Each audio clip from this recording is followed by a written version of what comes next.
Мы говорим всегда о том, что это самое лучшее лечение дермы, это, так сказать, реанимация для дермы при первых визитах ваших пациентов к вам.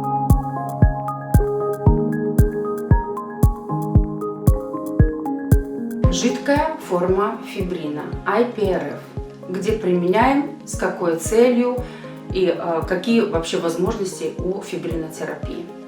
Фибрин – это особая форма продуктов плазмотерапии, у которой спектр действия очень-очень широкий, очень большой. Это достаточно эффективный продукт, который мы можем применять и в работе с возрастными изменениями, а также в лечебной терапии. Основная суть, нужно понять, основная суть фибрина – это создание 3D-матрицы в области, куда мы его ввели. 3D объемная матрица за счет той полимеризации, которую мы от него и ожидаем. То есть на моменте инъекции у нас в шприце жидкая форма фибрина, но как только происходит контакт с тканевым коллагеном, происходят определенные реакции коагуляции, и фибрин переходит в стадию геля. И вот тут вот мы тогда теперь уже от него ждем совсем другую игру. Что нам дает применение фибрина в дерме, например?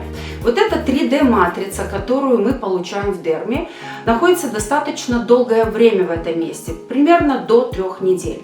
И вот в течение 3 недель эта матрица является активной. Она выдает по мере биодеградации своей, а биодеградация – это естественный процесс, скажем так, расщепления препаратов интрадермального введения под воздействием энзимов, под воздействием ферментных структур. Так вот, на моменте начала биодеградации фибриновая матрица выдает белковые комплексы. Это, что ни на есть, самая настоящая, легко доступная, вкусная еда для всех клеток дермального комплекса, с которым сталкивается фибриновая матрица.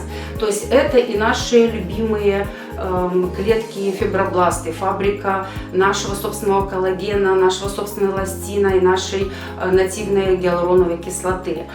Это все иммунокомпетентные клетки, которые находятся в плоскости дермы для того, чтобы получить ту еду, в которой они нуждаются. Стопроцентная усвояемость, биодоступность. То есть, если вы хотите сделать эффективный курс, если вы хотите реанимировать кожу, если до визита к вам ваш пациент не применял никакие методики на себе, то мы начинаем с плазмотерапии, обогащенной фибрином в данном случае. Это дает очень-очень хороший посыл для регенерации дермы.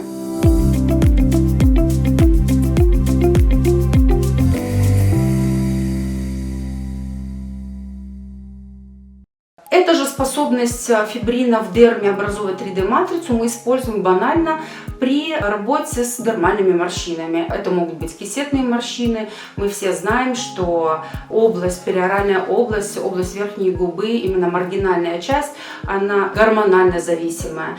И как только начинается гормональное изменение, предклимактерический период у женщин, эта область обязательно показывает, что что-то происходит, и начинает уходить тот подкожный жировой слой, который разграничивает мышцу и кожу. И тогда наша активная сферическая мышца, сфинктер, мускулис орбикулярис ори, начинает очень сильно стягивать кожу. И образуются вот эти вот противные, надоедливые, неприятные морщинки на верхней губе. Так вот, как раз фибрин, инъекционная жидкая форма фибрина, помогает нам восстановить тот дермальный каркас, ту плотность дермы, которую женщина теряет с возрастом и при гормональных изменениях. Поэтому это самое-самое то правильное направление применения фибрина. Мелкие морщинки периоральной области, также это морщинки скорби или морщинки марионетки и другие морщины, которые находятся в пределах дермы.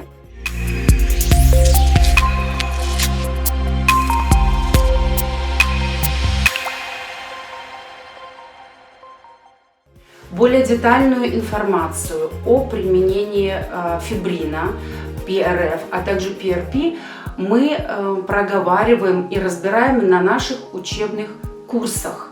Всего лишь 1 день для PRP и PRF, всего лишь 1 день для изучения плазмогель. Но это день с утра и до вечера в интенсивном режиме, где вы сможете отработать данные методики на моделях, вы сможете это прочувствовать на себе, где мы пошагово разбираем, как готовить пациента, как готовить к процедуре, что необходимо иметь в нашем кабинете, техники инъецирования на каждом из морфотипов. У нас интересно, у нас информативно, у нас здорово, поэтому подписывайтесь, ставьте лайк, делитесь этой информацией с вашими коллегами и ждем вас с удовольствием на наших